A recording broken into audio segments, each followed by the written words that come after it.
All right, and as promised, here is my best ball guru. He is the director of analytics over at RotoUnderworld.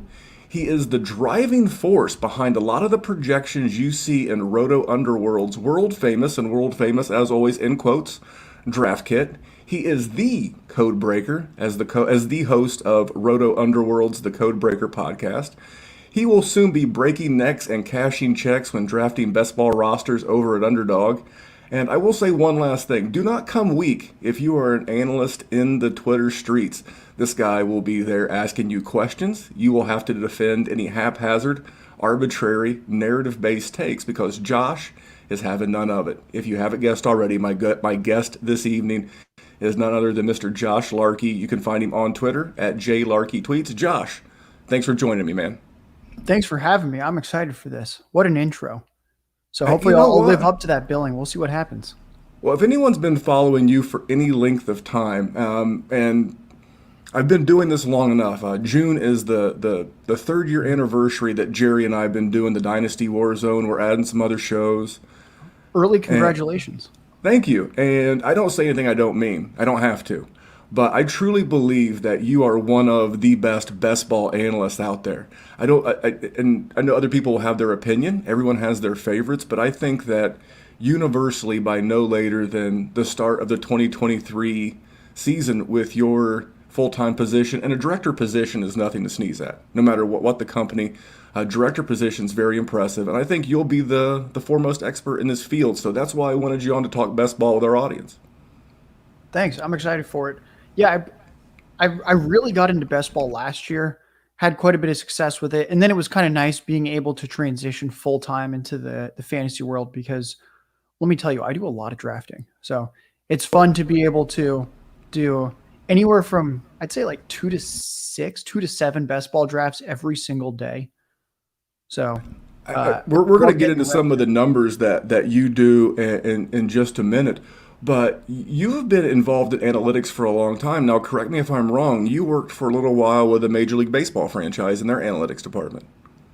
Yes, I've worked previously for the Detroit Tigers and the San Diego Padres. The Tigers, I was an analytics intern on the baseball side, and they didn't have the budget to hire me and a couple other analytics interns after the season. That was a lot of fun. Moved back home from Detroit to San Diego, worked for the Padres uh, on the business analytics side, doing things like attendance projections, customer journeys, the lifetime value of our season ticket holders. So, of course, COVID hit. And it turns out that if there's zero butts in seats, my attendance modeling, that type of work just wasn't really needed.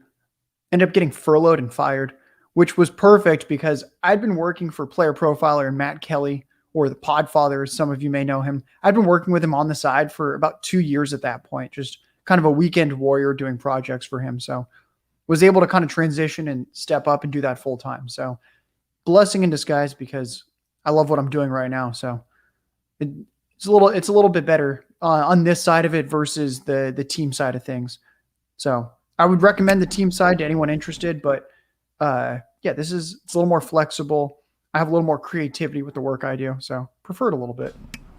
I promise all the listeners we are going to get to the football talk. I promise you guys know how I like to talk about other stuff. For maybe you don't know, you've not seen, but my son's a travel baseball player. I love baseball. Now football is my passion, Mhm. but as my son gets more and more into the game, so I just want to ask you one last baseball Yeah, question. what position does he play? He plays center field, left field, and he pitches. Nice. And yeah, he's taken it seriously for the last 2 years, and he's doing good, man. But I wanted to ask you an analytics question. Where are you at with this? It's like it feels like everything has to be a home run and strikeouts are okay. I came up. I'm a little bit older. Came up in the era where you stole bases, you advanced the runner, and now you have like these crazy shifts. Where are you at with how baseball's played today versus even 20 years ago? So just aesthetically, I do prefer how baseball used to be played in some ways. The one thing that I love is I love the home runs. I don't think there's anything more exciting in any sport. Football is my favorite sport to watch, but I think when you're actually live at a baseball game and you see a home run in person and you see a wooden ball or a wooden bat hit a ball 400, 450 feet, there's nothing like it.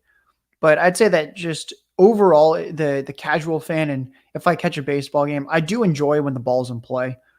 But what I kind of think should be done is that if you want to disincentivize the home run, strikeouts, and walks that have started to characterize baseball, and you want more stolen bases, then you have to change the rules a little bit. So one thing that I know baseball has been working on is actually enlarging the bases, because if you make the bases a little bit bigger, it actually makes it easier to steal bases when there's less distance between them. So I think different rules like that can be kind of incorporated where it doesn't necessarily affect too much about the game, but it's kind of on the margins. Now there's a few more stolen bases. And I think doing that type of stuff is what baseball could and should be doing going forward. That way they can kind of restore a little bit of balance, but I don't mind the home runs. I'll say that much. I can't get enough of those. So I think it's more just like the walks and strikeouts. We need to figure out how to tone that down, increase the stolen bases. So I'm with you there. I remember the classic, I think it was ESPN or Nike or somebody. It was the classic Chicks Dig the Long Ball commercial with Mark McGuire and Sammy Sosa back in the day. So I'm going to save some of your infamous Twitter interactions here toward the end. But for those of our guests that don't know, now I'm not a big best ball guy. My co-host Jerry plays a little bit. Tyler and Lou, the two guys who are going to be doing our DFS show this coming fall, they play some best ball, but I really don't. But for those that aren't really big best ball players, how would you best describe best ball to maybe a novice or maybe even a non-starter? The way that I sell people on best ball and kind of get them excited as to why it's my favorite format right now is, do you like to draft? Because if you like the aspect and the actual act of drafting, you're going to love best ball. Essentially, for best ball, you draft a team, and that is it. You are done.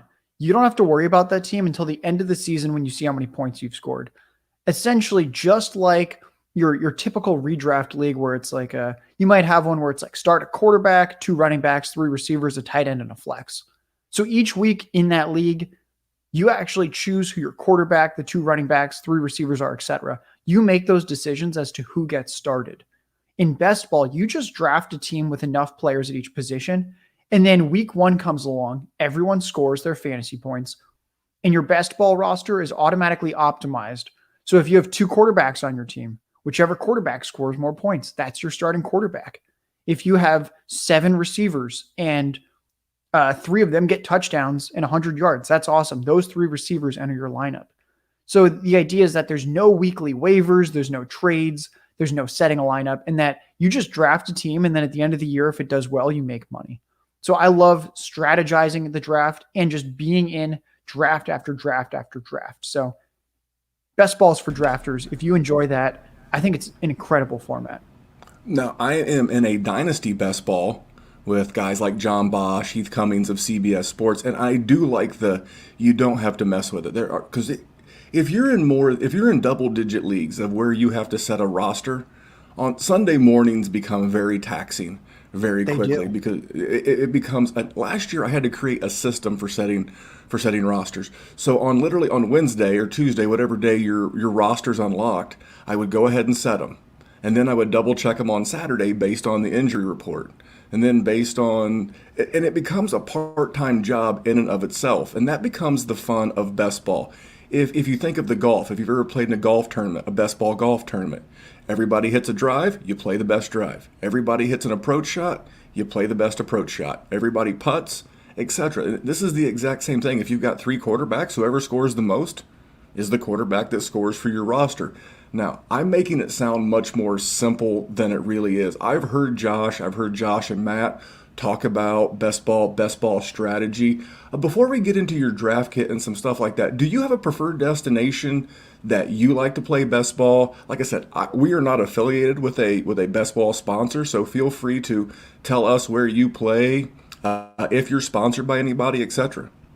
Sure. So we are actually sponsored by Underdog Fantasy. I would strongly recommend it. I think just in terms of drafting, it has the best, most aesthetic interface. It's super easy to use. It's easy to sign up. It's a company with a lot of really sharp people invested into it. So Mark Cuban's actually an investor. So there's a ton of people at the top that have really bought into this and truly believe it's the next big platform. We at Roto Underworld and Player Profiler agree. So can't recommend Underdog enough. I guess that we'll get to that in a minute or two as to how many drafts I've actually done this year so far. But promo code Underworld will get you 25 free dollars, and their flagship tournament where you can win $1 million for first place. That tournament is a $25 entry. So essentially you're giving yourself a $1 million potential lottery ticket when you sign up. So yeah, promo code Underworld on Underdog Fantasy. And guys, that just puts money back into the fantasy football industry. It allows for more full-time positions like the one that Josh has, former guest of the show, Cody Carpentier. It's a great way to support those that are putting out a lot of great content.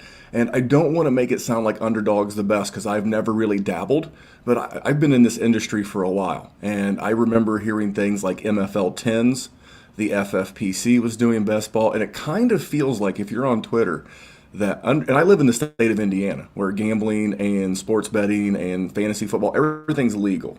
So I see a lot of it here. It just feels like, again, with the power of backers like Mark Cuban and other investors, it just kind of feels like Underdog has like swooped in and really become, in a very short amount of time, the flagship brand of best ball. And you don't do that unless you provide a good customer interaction. Yeah, 100%. I think what Underdog really nailed, and if you kind of think about all these, there's so many new platforms that you hear about. Every single year you hear like, oh, someone's advertising this platform, or oh, I heard this is starting up. The big thing with all these platforms is customer acquisition, just from a business sense. You need a huge customer base. The reason that a DraftKings and a FanDuel are just kind of locked and loaded for eternity is they have massive customer bases that are paid and they're loyal to. Every year I know I'm going to put at least this much money into DraftKings and FanDuel. And Underdog realizes that customer acquisition is huge. So that's part of the aggressive push on their end since they only started up last year. But in order to actually retain customers once you've gotten them, you actually have to have a good platform. So I think that Underdog does both really well, where they have a lot of really strategic partnerships in place, and it's just a good experience when you're drafting. But that can help just all the listeners out there when you see these new companies and you're like, how come they're giving me all this free money when I deposit? Is this a scam? If I'm giving them, if they're just going to give me $25 when I put in 25, the answer is no. You're so important to them and they want to basically prove like we are the platform, trust us. And I think Underdog does the best job at that, where once you start, it's really tough to stop. It's a lot of fun. I would agree. And like I said, I'm an Indiana resident. We do a gambling show. We do a player prop show. And everybody is advertising. It's MGM, it's FanDuel, it's all these things. But the ones that have you keep coming back are the ones that treat you the best. So for Underdog to have been new, yeah, the free promos get you in the door, but the customer service and the product keep you as a customer. So you said you're doing a lot of drafts. How many drafts have you done to date? Now, you just mentioned you may do 2 to 5 a day. What are your price ranges? I don't want to know your total financial outlay because someone who knows you and cares may actually hear it and might get worried about you. But how many drafts are you doing a day? What are your price ranges? What's your min? What's your max? What's your average? Stuff like that. Sure, I can get into the prices. I'm not too worried about that. My dad and I had a really nice sit down conversation the other day. I put a little bit of money in Bitcoin a couple of years ago. I don't like Bitcoin. I know nothing about it. And I was talking to my dad about it because he's been around and I feel like he's a knowledgeable person. He was like, what the hell are you doing? Do you know anything about this? And I was like, no, I just heard like I should put a little money in it and see what happens. And he was like, you should always invest in what you're good at. And I do think that I have a unique advantage in this space, being full-time and able to do these 2 to 5 drafts a day, where I know most other people can't do that. And they can't spend all day, every day researching. So to date, I've done around 150 total best ball drafts on Underdog. I've done about 60 in the Best Ball Mania, and those are $25 entry.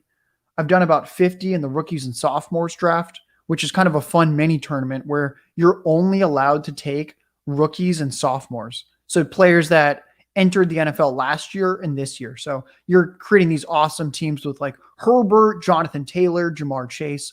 So I've done about 50 of those. They're $10 a pop.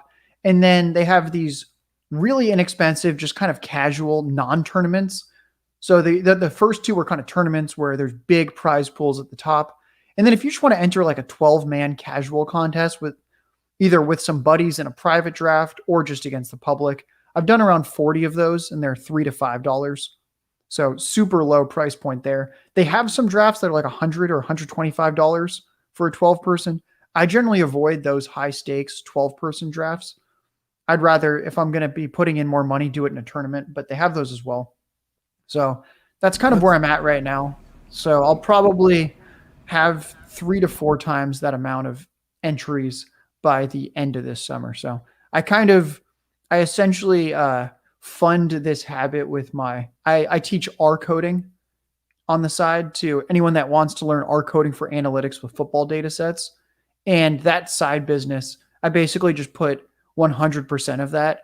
I reinvest that into best ball drafts. So if you buy that course and you're like, where does this money go? Is he eating a steak dinner? No, I'm just drafting and constantly learning and iterating and trying to make all of the draft materials that we put out even better and stronger. And that's the thing. You mentioned your advantage. I think a lot of times we'll call them Joe Average. Joe Average bases. They draft based on names. They have heard of him. Ezekiel Elliott's very good, or so and so was good last year. But what's the biggest mentality shift that you think seasonal leaguers, the guy who plays in his office league or plays with some buddies from college or his frat, or even dynasty gamers, which is our primary audience, what is the biggest mindset that you would help that kind of a player with as opposed to the mindset you approach best ball with? So there's a couple things. So one of them is, I mean, obviously, like, you cannot just draft for name brand players. Although, like, I would say, like, dynasty gamers, I'm sure you have a sharp audience. They probably know that. You don't go into a dynasty draft with your 10 favorite players and you're like, that's who I'm grabbing in round 1 through 10, regardless of ADP. Like, we all know that if you go into a draft that way, you're going to flub it. It's going to be embarrassing. The one big thing that I see is I'll see people where they're like, oh, I'm drafting for upside. Oh, like, blah, like, we got to have upside. Oh, like upside. And they're like, man, I'm going to have all these players are going to have so much upside, and every single wide receiver I draft is going to be a speedy deep threat, and they're going to get me 25 points a week because they're going to have a long touchdown. And you know what? Those teams usually don't do very well because frequently those guys aren't going to give you any points that week. And if all you have is speedy deep threat wide receivers, there's going to be a lot of weeks that you take a 0 at one of your wide receiver positions where it turns out like none of them did anything that week. So I think that's one of the big ones is people will hear like, oh, upside, and they just kind of get the wrong idea. Like at the end of the day, you want to make sure that you have players scoring fantasy points every single week, and that you have to kind of diversify your risk profile, where you can't just say like, oh, I'm only grabbing backup running backs that I know like the starter's going to get injured. So let's grab 4 backup running backs and then all these deep threat receivers and just imagine if it all hits. Well, it's probably not all going to hit. So you kind of want to minimize some risks while knowing kind of when to maximize your risk, which I can get into later. But another mistake that I see is people don't take the right amount of players at each position.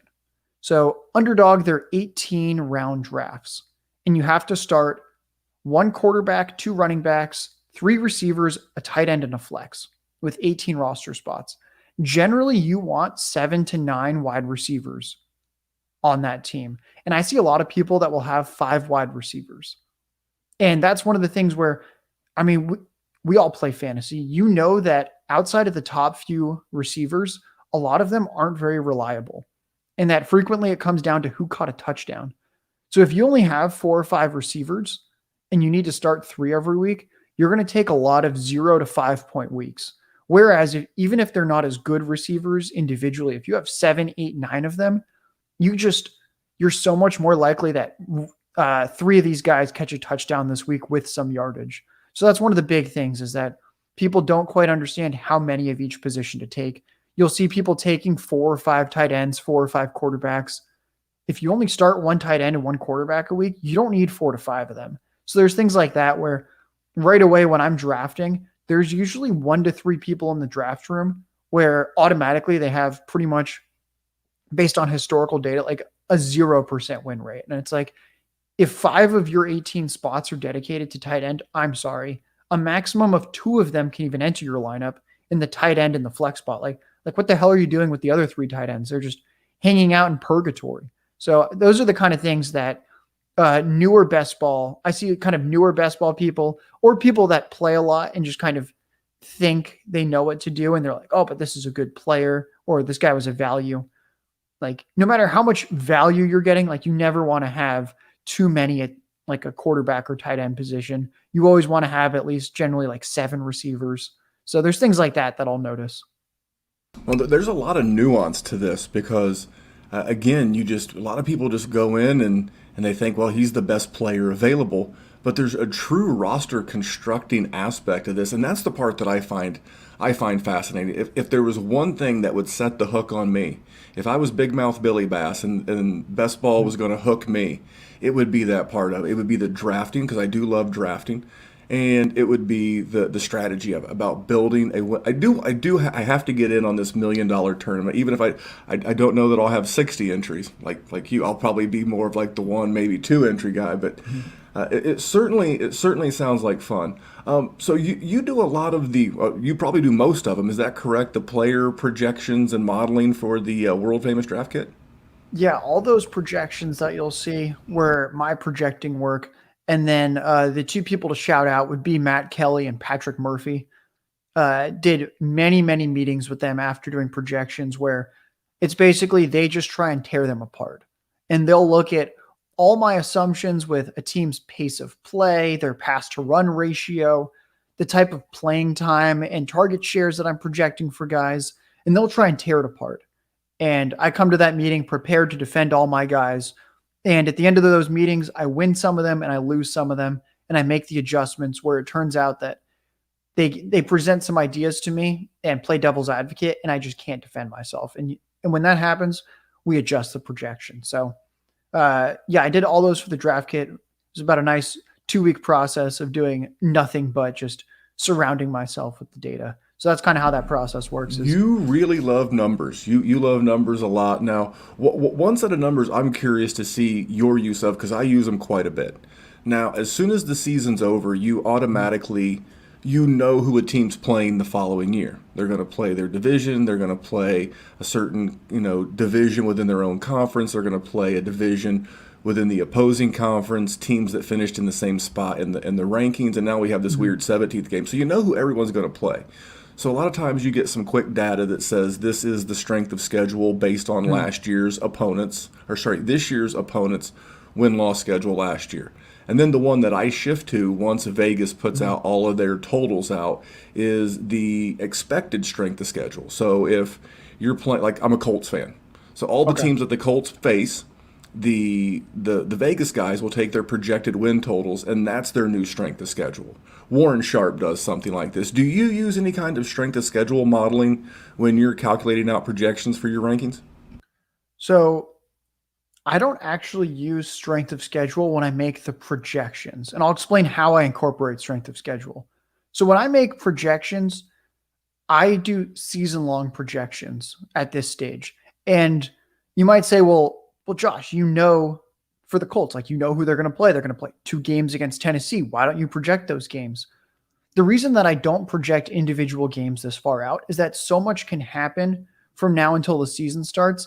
And it's also just a dangerous game in my mind to project too small of a sample size.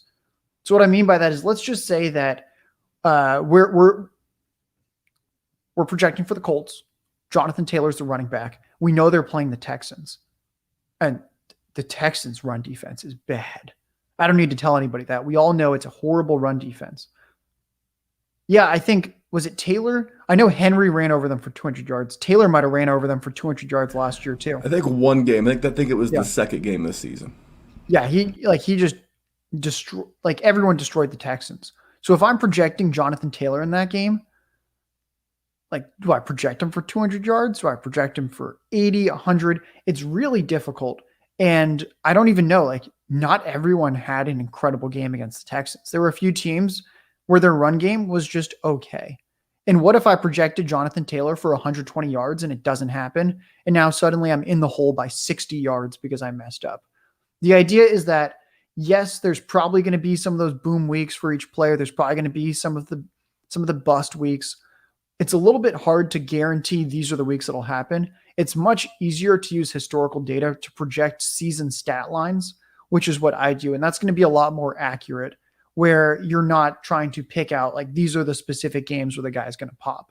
So in our draft kit, we have the projections for season long.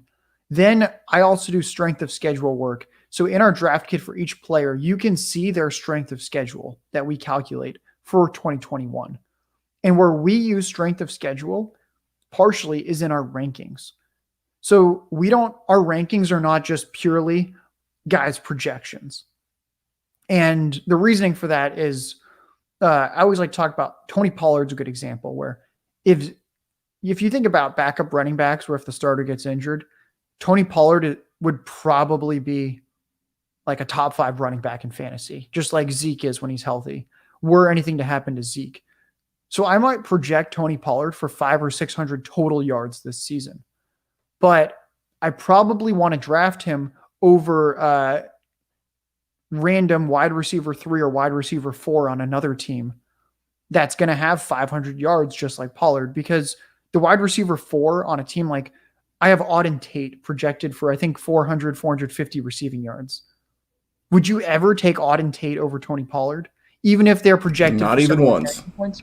No, you would never do that. So the rankings is when I'll incorporate who they're playing, the strength of schedule type stuff. So that's when you can that's when you can start to identify like which teams are really locked and loaded to just completely explode. So like the NFC East this year is fun. So like the Dallas Cowboys are going to face off against the AFC West.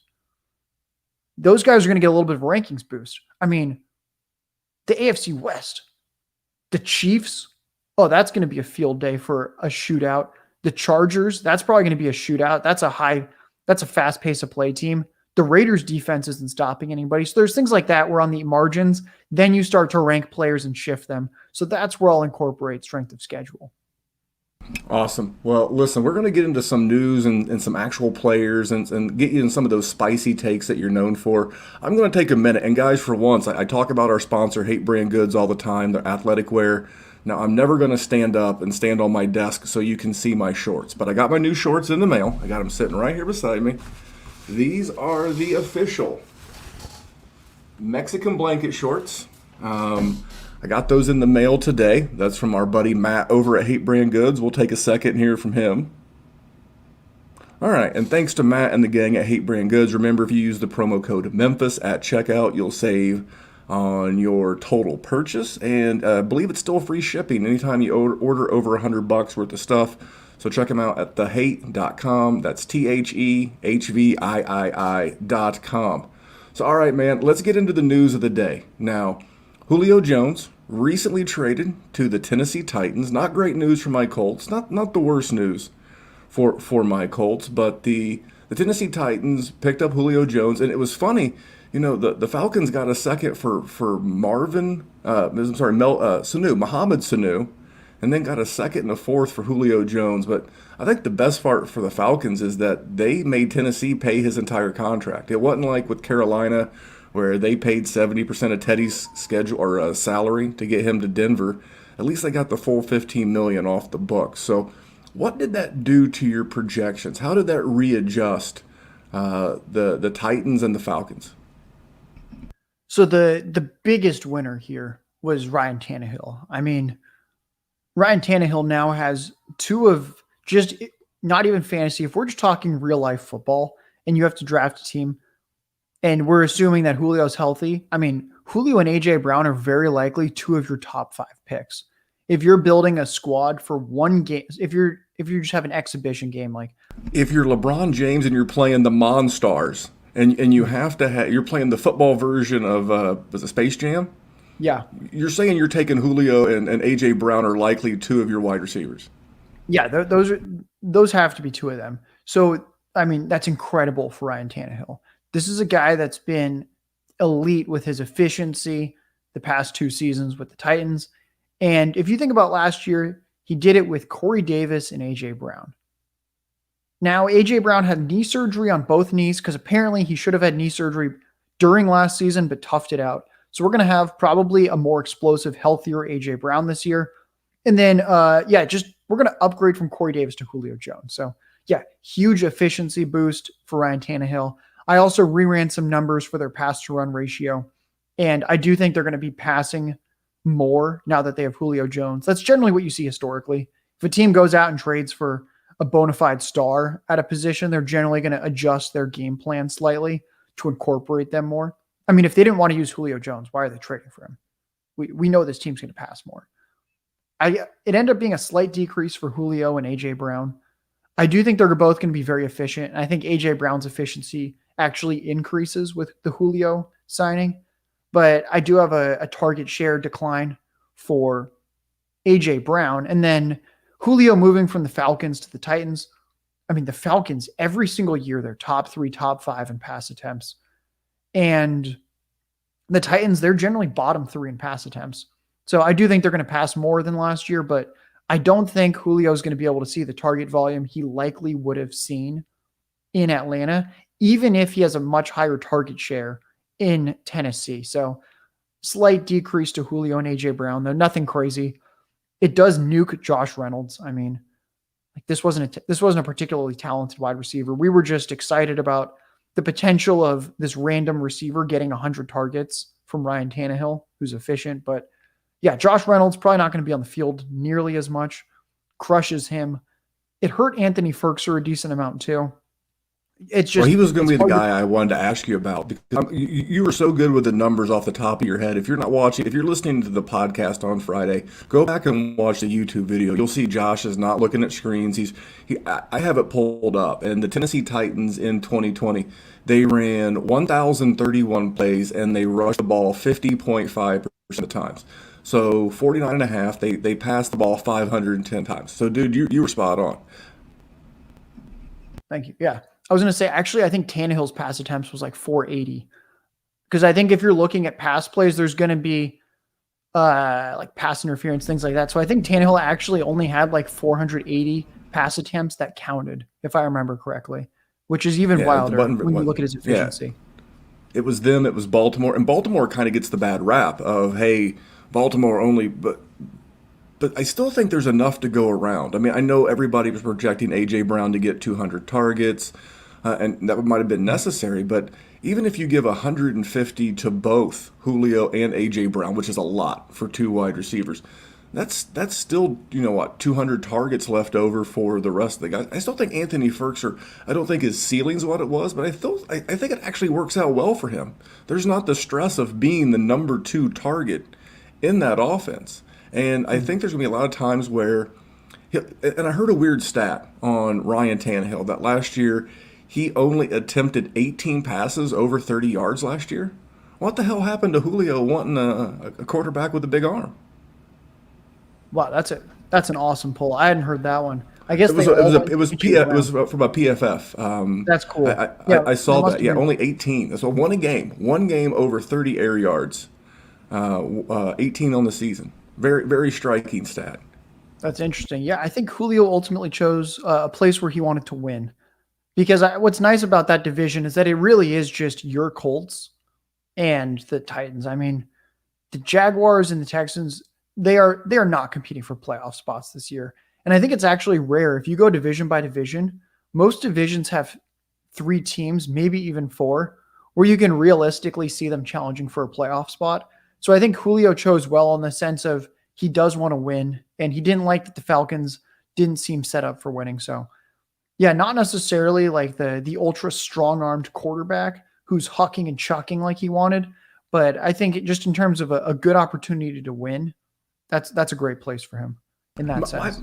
My biggest fear with Tennessee, and I was going to ask you this, and we can kind of use this as the transition, is the new offensive coordinator. Obviously, Arthur Smith. Now, Arthur Smith and Julio basically flip-flopped. Smith's now in Atlanta, and Julio's in Tennessee.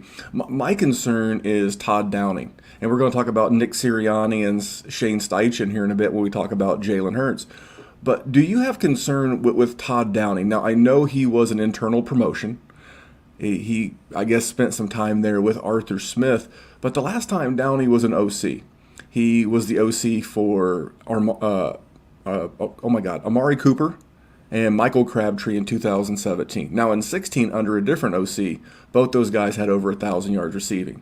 Under Downey, both those guys had 600 yards receiving, and they both played double-digit games that year. That's my fear, is that this is already a run-heavy offense, and I don't have a lot of faith in this OC. So you can use this specific team or any one. How do you try to calculate in new OCs, especially when it is like a Todd Downey with a 1 year sample size, or a Nick Sirianni, who has been an offensive coordinator, but it's been mostly with Frank Reich, who calls his own plays? Does that make your projections difficult? So it does. I mean, there's no like good straightforward way where it's like this is exactly how you can handle it. What I generally try and look at is I'll look at the pass to run ratio oftentimes, and I'll look at the pace of play. And then I also try and incorporate personnel. So some people were like, "Oh, Arthur Smith is like that's a terrible hire by the Falcons because look how often he ran." And it's like, "All right, well, he had Derrick Henry. I think he's a pretty smart offensive coordinator if he's feeding Derrick Henry of all people." And if you look at the play action rate, constant play action, that's very good. We know analytically that when you fake the handoff, that gets the defense off balance, and you're going to average more yards per attempt on those passes. So there's certain things like that we can do. I don't think the Downing sample is quite large enough for me to do too much with it. So I'm kind of flying blind in that sense. And what I'm more looking at is that this is a team that has been incredibly efficient under Tannehill for 2 years now. And I like to think more of that was Tannehill than anyone else, in that his career renaissance. Yes, I do think Arthur Smith is a talented play caller, but I'll generally defer to the talent in this case when we have a larger sample size of Tannehill being good in Tennessee than of Downing hurting an offense with Oakland. So that's kind of what I would defer to in that sense. Well, I'm glad you said that. So Tannehill, who I was a little down on prior to Julio Jones. So in the last 26 games, so since he's been the starter for the Titans, so this is a 26-game sample size. QB rating, Tannehill better than Patrick Mahomes, 111 to 103. Whew. Passing yards, 6,400 for Tannehill, 7,500 for Mahomes. Passing total, I'm sorry, not passing touchdowns, total touchdowns, 66 for Tannehill, 58 for Mahomes. Interceptions, 12 for Tannehill, 11 for Mahomes, and completion percentage, 67% for Tannehill, 65% for Mahomes. So to say that he's been efficient, so it's very chicken and the egg. And I think a good quarterback, and I think a good offensive coordinator. You ever watched the show Chopped on the Food Network? That is one of the only TV shows I watch. I'm not Okay. a TV guy. I literally just watch That's Food awesome. Network, so Yes. You're going to get this analogy. I'm So ready. a good offensive mind, because everybody's like, well, Arthur Smith doesn't have his Derrick Henry in Atlanta. I think a good offensive coordinator is like a good chef on Chopped. You literally take the basket of ingredients they give you, and you simply make the best meal you have with the ingredients you have. You didn't get to pick them. You were given a basket. Do your best. And I think we're going to see a much more pass-heavy offense in Atlanta because those are the parts that he has. And I think that you'll continue to see a very efficient offense in Tennessee. I don't want to buy too much into the 1 year sample with Todd Downey, but it does make me nervous. It does make me a little nervous with that because Michael Crabtree was very good receiver. Now he wasn't Julio Jones, and we all know how good Amari Cooper was in coming out of college, and that was his second year. This is AJ Brown's third year. There's a lot of similarities. Now Derrick Henry isn't as old as Marshawn Lynch was at the time. It's just going to be a fascinating offense, but I want to get into another guy that's fascinating because you and I had a little Twitter interaction on this gent, and it is Mr. Jalen Hurts. Now, you are the Jalen Hurts truther of all truthers. And when you projected him, why don't you tell the audience, if you have him off the top of your head, you can round. What do you have him projected for as a starter in 2021? So I don't remember like the exact aggregate numbers. I want to say I had him projected, I think just under 4,000 passing yards.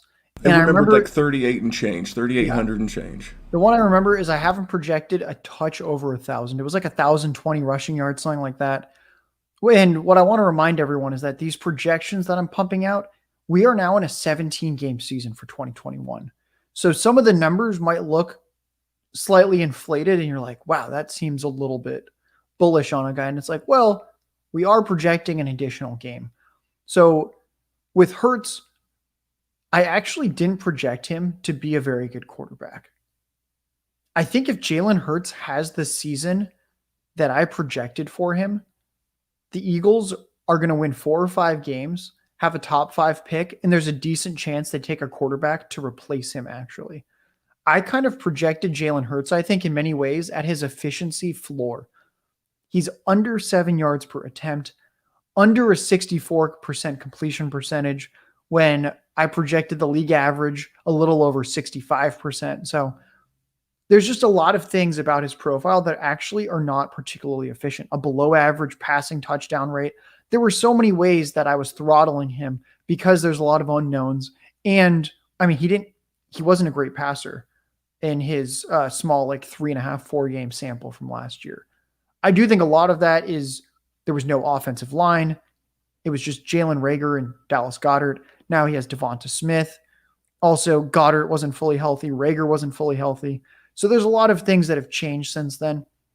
But ultimately, and I think this kind of goes into the next point, where if we're looking at the show sheet, there's the Lamar Jackson conversation and like, what are the parallels there? So I have Jalen Hurts ultimately projected for about 22 fantasy points a game. And that's quite a bit. That's actually the 6th most fantasy points I projected for any quarterback per game.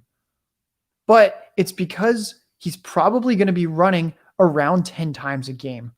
And quarterbacks that run 10 times a game are such a cheat code. The only other quarterback that I'm projecting to start every game and run more than Jalen Hurts is Lamar Jackson. And the best way that I can quantify the upside of a mobile quarterback compared to a pass, like a pocket passer, is I do the 5,000 passing yards example. Think about it like this. Everyone out there wants their quarterback to have 5,000 passing yards. And statistically, I don't get it. Why do you care if your fantasy quarterback throws for 5,000 yards? If your quarterback throws for 4,500 yards, they're only getting 1 fantasy point per game less than the quarterback that threw for 5,000 yards. There's no upside there. Very rarely do you lose a fantasy matchup by 1 point. Usually you lost by like 5, 6 points. But every 10 rushing yards right there is a fantasy point. So if I think Jalen Hurts is running 10 times a game for 50 to 60 yards a game, that's 5 to 6 fantasy points of rushing yards without even looking at his touchdowns. So already those 5 to 6 fantasy points, if those are over a pocket passer, that's a huge advantage if he's getting the rushing yards and the rushing touchdowns, which in most leagues, a passing touchdown's 4 points and a rushing touchdown 6. So there's just so many different ways where Lamar was about 22.5 fantasy points a game last year. Jalen Hurts is a little below that, about 22. Lamar had over 28 in 2019, even though he threw for under 4,000 passing yards that year. So it just shows you like the upside of these mobile quarterbacks where Lamar has the greatest fantasy season of all time as a quarterback and throws for under 4,000 yards. And that's how Jalen Hurts can throw for under 4,000 yards and still deliver in fantasy. And I listened to the show, the one, I think it was last Thursday or Friday. You did like a 2-hour banger with Matt on the RotoUnderworld feed. And I was ready to poke some holes because I knew we were having this conversation. And you kind of poked some of them yourself. So I went in and did some of my own research. And some of the ways, like you're talking about 22 points a game. And for those listening, you're like, damn, that sounds high. Something that I've always done is there's a technical name for it. Maybe you know. It's Olympic style scoring, where you throw out the best score, you throw out the worst score, and you take the average of the rest. And if you do that would you do that with Lamar Jackson last year? You throw out his best game, which was 37.8 basic, 4-point per passing touchdown points, and you throw out his worst, which was 9.3, and you average the rest, and it's about 18.7 points a game. So you're only taking that up about 15%, and you're just looking at him being more efficient. Now, the one thing that No, mine's more narrative based. I'm going to make sure I address this at the beginning, because one thing you don't want to be is on the wrong end of a conversation with Josh, and if your entire conversation's narrative based. But I do believe Lamar Jackson-esque can be his ceiling, but I do believe his floor can be Tim Tebow. And Tim Tebow also had a very short end of the year sample, and I went back and compared them, and this blew me away. Tim Tebow averaged more yards per rush.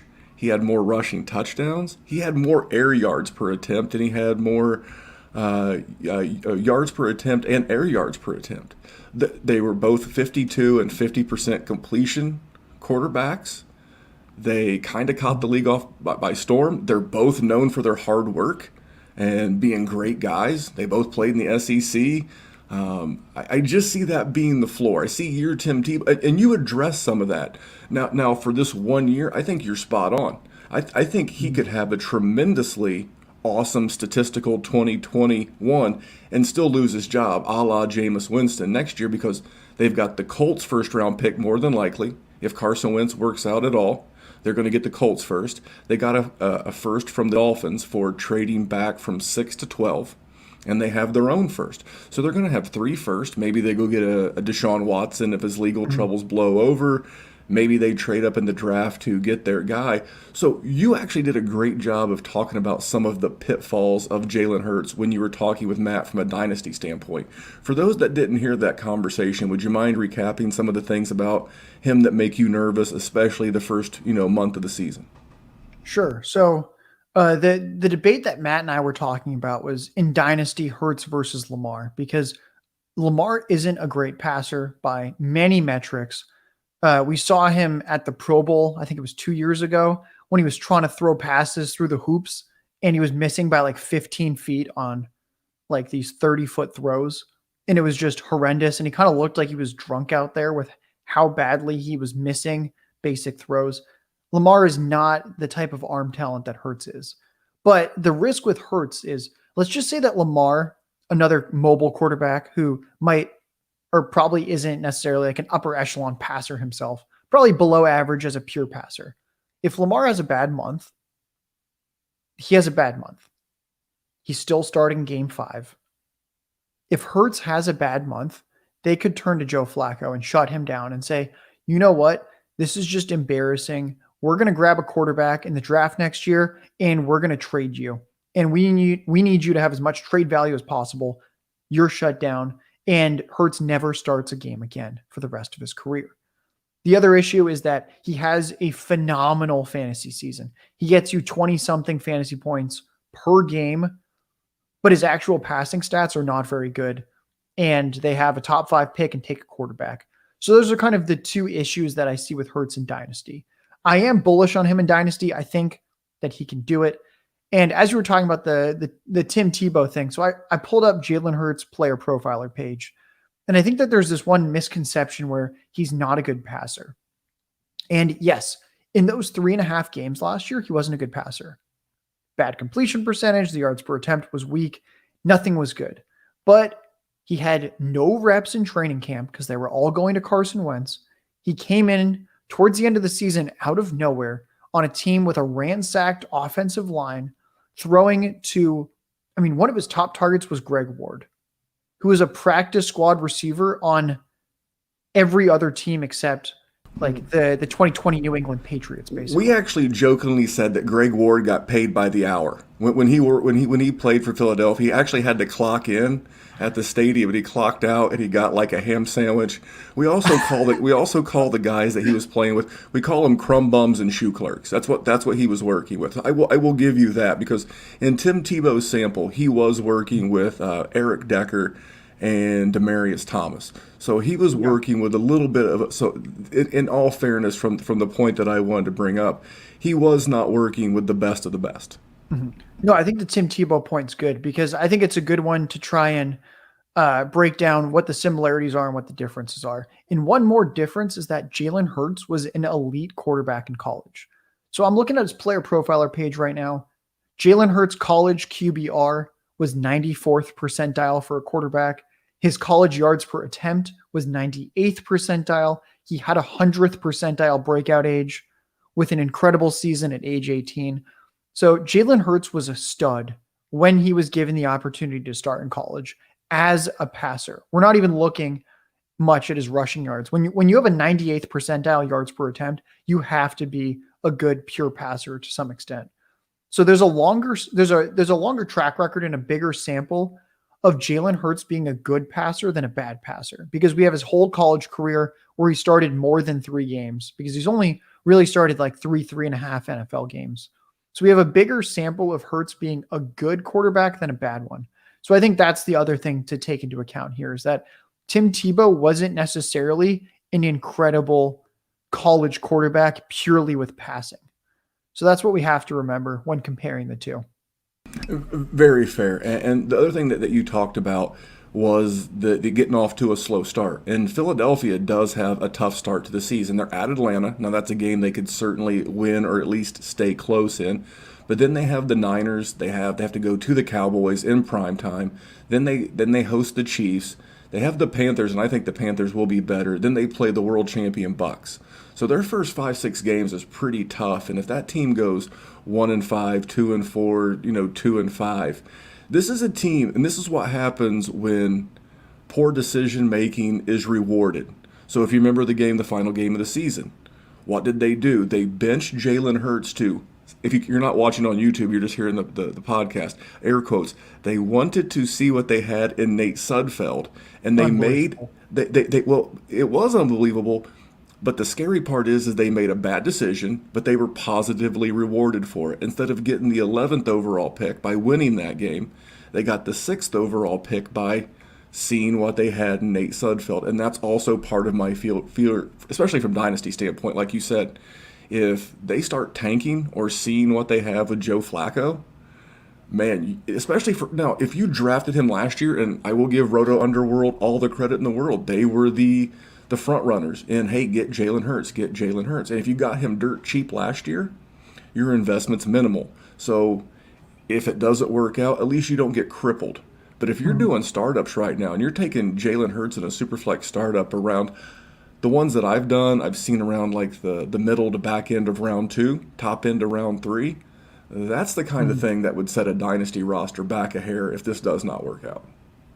Oh, 100%. Yeah, he's a super risky dynasty asset. We have him priced fairly highly. And if you're looking on our dynasty rankings at Player Profiler and seeing what his lifetime value is, it is fairly high, but it is one of the most volatile lifetime values that we have. And if we were guaranteed Jalen Hurts was starting 16, 17 games a year for the next 5 seasons, he would be like a top 3, top 4 dynasty quarterback. You have to have the guy that's going to be starting every single game, rushing 10 times a game. Like we've seen this before. You don't have to. Lamar Jackson is not putting up crazy passing numbers. You can throw for 3,500 passing yards and be a QB1 or the QB1 in fantasy. But Jalen Hurts could also be nothing.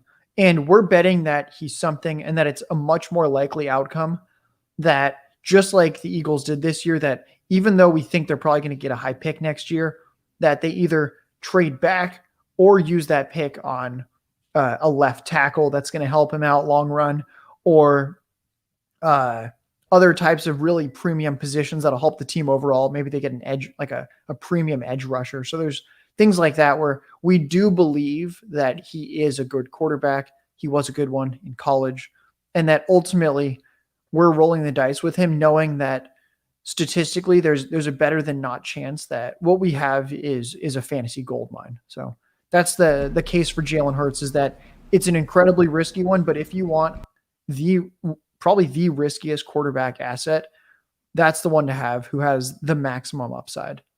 The Jalen Hurts, from a dynasty standpoint, those GMs are going to get the same sweat that James Robinson GMs had from the end of January. Yes. They're going to have the same sweat because they will have the draft capital to make a move on a Deshaun Watson or another premium. So it's going to be a fascinating year. I appreciate your professionalism talking Jalen Hurts and talking me through it. So we're going to go out on a high note. Let's take this one in on a high note. Give me the Josh Larky I have to have. I cannot leave my best ball draft without. I'll even maybe draft him a little bit ahead of consensus guy. And no, it can't be Jalen Hurts, for the record. You have to pick someone not named Jalen Hurts. Who is your go-to? Who are you not leaving best ball drafts without? You have to have Bryan Edwards. This is a guy that's going round 15, 16, 17, 18 in best ball drafts that go beyond that. He's going like round 20 sometimes. This is a guy you have to have. Are we certain that Henry Ruggs or John Brown is the top receiver in Las Vegas? Because I'm certainly not. You know Darren Waller is going to lead the team in targets, but we know that the second chair there is incredibly fruitful for fantasy. I mean, we saw Nelson Aguilar come out of nowhere and become fantasy relevant again. Derek Carr is a pretty good quarterback. He's accurate. And I know everyone gives him a lot of flack for not throwing the ball deep, but hey, Aguilar was averaging like 17 or 18 yards per reception last year. This was a deep threat who was frequently getting targeted. Bryan Edwards looks like a true alpha wide receiver. He's 6'2", 6'3", 215 pounds. This is a guy where before he turned 18 was dominating in college playing alongside Deebo Samuel. This is a guy at 6'2", 215 that was on special teams taking punt returns in college. They wanted the ball in his hands in space, even though this was a big-bodied receiver. I mean, we all know the special teams guys. It looks like Tyreek Hill, Deontay Harris of the Saints. The best special teamers are usually these tiny, shifty guys. No. Bryan Edwards can do that. This guy's elusive, and I really believe that he's the most qualified guy on their depth chart right now to seize that wide open alpha wide receiver one chair. And to think that he's going 5 to 8 rounds after Henry Ruggs, who face planted and couldn't command more than 45 targets as a first round rookie pick. Oh, give me Bryan Edwards. I love that. And I did a little number checking. The Oakland Raiders attempted 580 pass attempts last year. So there's more than enough for Darren Waller to get 160, 170. That would be 10 a game for a tight end, which would be astronomical. And that would still leave 400 total pass attempts. And I know that vacated targets and targets in general aren't necessarily the stickiest of stats. But, and one last thing, didn't Bryan Edwards have an ACL or a PCL or some sort of a knee issue in college, which basically forced him to go back for his senior year, and he'll be 1 year further removed from that knee injury? Because that feels right. Yeah, I don't remember exactly his injury timeline. I do remember I read a couple reports, and many teams had a first round grade on Bryan Edwards. And the reason he fell to round 3 was just the injury concerns. He didn't take part in the combine. And it did hamstring him a little bit his rookie year. Actually, if you look at the game logs, in the second and third games of 2020, the second and third games ever for Bryan Edwards, he had the second most receiving yards on the team in game 2. And then he had the second most receiving yards on the team in game 3. And then he got injured and then wasn't the same for the rest of the season. And when he came back, he wasn't as high on the pecking order for targets, but this is a guy that they wanted to be their number one wide receiver. Aguilar emerged after Edwards got injured. Edwards was groomed to be their number one receiver. They wanted this guy to be out there. He was running a lot of routes. This was their future. So I truly believe that with a healthy training camp, I mean, if you just look at the pictures, like the dude's freaking yoked. This is a 6'2", 215 monster. Like this is not a flabby looking guy. He looks incredibly huge. When you watch him on tape, he's explosive. And I agree, like vacated targets, there's only so much to that. Usually the good players get them. I think Bryan Edwards is a really good player. So I think he's going to be the guy that gets second most targets this year in that offense. And your recall is amazing. I'm using football guys, and I'm looking at snap percentage. He played 75, 61, 41 percentage of snaps those first 3 games. Obviously got hurt. Then he didn't play any snaps 4 games in a row, then played 1 snap, so basically 5 games. And then you're right, he came back, played 28%, 15, 30, 19. Never cracked 35% the rest of the way. But you know who's gone? Exactly who you said, Nelson Aguilar. Nelson Aguilar played 731 snaps, and all of those snaps are gone. Bryan Edwards will be on the field more. Now, we can't audit, and I think that's something that Like I love the way that you go about your projections. You just don't automatically you just like smooth it over like spackle or like, cake icing and just spread it all over to this guy. Mhm. You have to look at I try to do it by a percentage. Hey, if there's this many vacated targets, how many could I see this guy getting of that Mhm. piece of that pie? If that vacated targets is 400, realistically, how many can we paint on this other guy? That's kind of how I look at it. But I tell you what, Josh, I really appreciate you jumping on with me tonight, taking some time. I know for you, for those that don't know, we're recording this from about 9 to 10 Eastern. This is the middle of his evening. This is supper time for Josh out there in San Diego. So I really appreciate you jumping on, man. Yeah, thanks for having me. This was awesome. No problem. Hey, take us through take us through all the good stuff. Take us about the promo with Underdog again, because I didn't write it down, but I'm gonna write it down now. We call that a writer downer. Get your pen. We're gonna write down the Underworld promo, and then everything you got going on. Sure. So head over to Underdog Fantasy if you haven't played before. When you do the deposit process at the very end, it'll say, do you have a coupon or promo code? Promo code Underworld, all one word. And that'll get you a $25 entry into their $1 million to first place flagship Best Ball Mania tournament. So incredibly excited. Just throw in $25 of your own cash. You get $25 into a tournament entry. So really you could have 2 tournament entries for the price of 1 if you want. You can find me on Twitter at JLarky JLarky tweets. And that's probably the best way to keep up with what I'm doing. I post quite a bit there just to keep everyone informed on my process. Done a lot of work kind of iterating and revising projections the past week. I have a best ball tournament strategy article that I'm working on because currently my best ball strategy guide that we have up on the site is more catered to 12-person leagues rather than if you're in a large field tournament. So working on that right now. And then also we have 2 analytics interns for the first time ever. Incredibly exciting.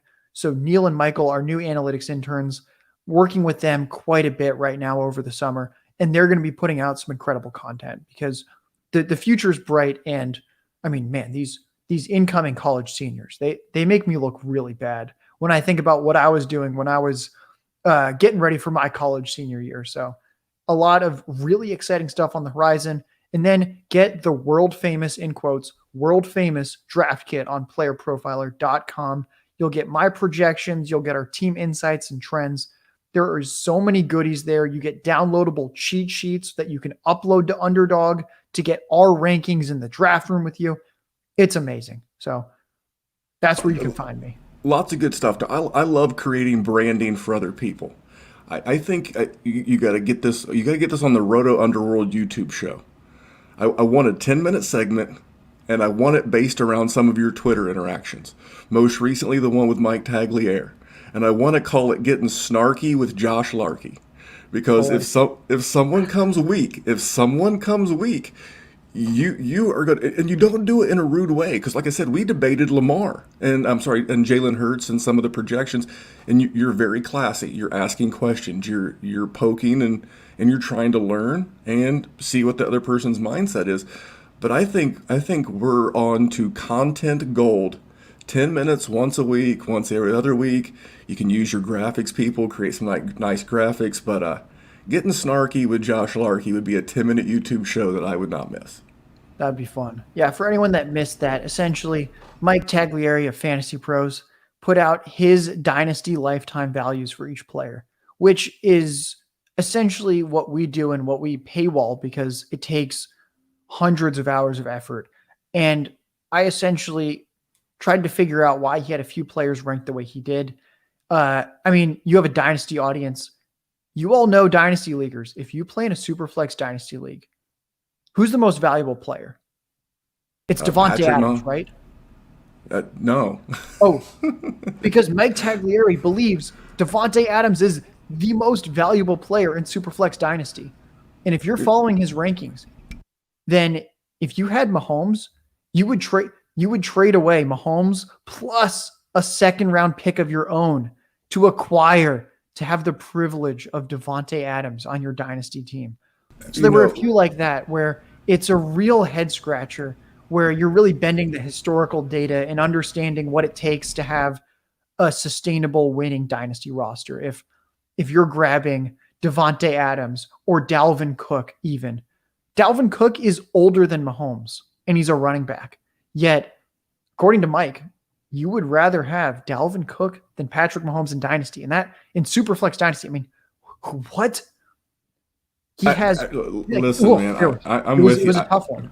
I am totally with you. And first of all, kudos to anybody who takes the time to do rankings. I do rankings. They're behind our paywall. You can only get those at patreon.com/Dynasty Warzone because they are a pain in the ass. And it is a lot of work. If you're putting your heart and soul and data and study and time into them, it's a lot of work. And you have to ask yourself tough questions. You know, I have a team of guys that we work with Jerry and Kyle and Dr. Kyle and all these guys, and we poke holes in these things. And so, first of all, kudos for doing them, but you can't be thin-skinned if you're going to put them out there for free because people like you, people like me, we're going to ask questions. And don't get defensive. We're not saying your work is bad. We're just trying to understand your point of view. I'm not upset at what you said. I'm curious as to why you said it. And that's all I want to know. I want to know what your thought process is. Maybe I can apply some of that to mine. But there you go. There was your first bonus episode of Snarky with Josh Larky, co-host Memphis, here at the Dynasty Warzone. Well, Josh, man, this was a lot of fun. Great conversation. You're welcome back anytime. We'd love to have you come talk some Dynasty. Thank you for talking best ball with us. Awesome. Thank you so much. Yeah. Appreciate it. Would love to be back on Dynasty Warzone. We'll do it again. We'll do it again. Well, listen, on behalf of that man, his name is Josh. You follow him at Josh Larky Tweets. My name is Memphis. You can follow me at DWZ Memphis. And remember, here at the Dynasty Warzone, we're just trying to make the world a better place for fantasy football. We'll see you back here real soon. Take care, everybody.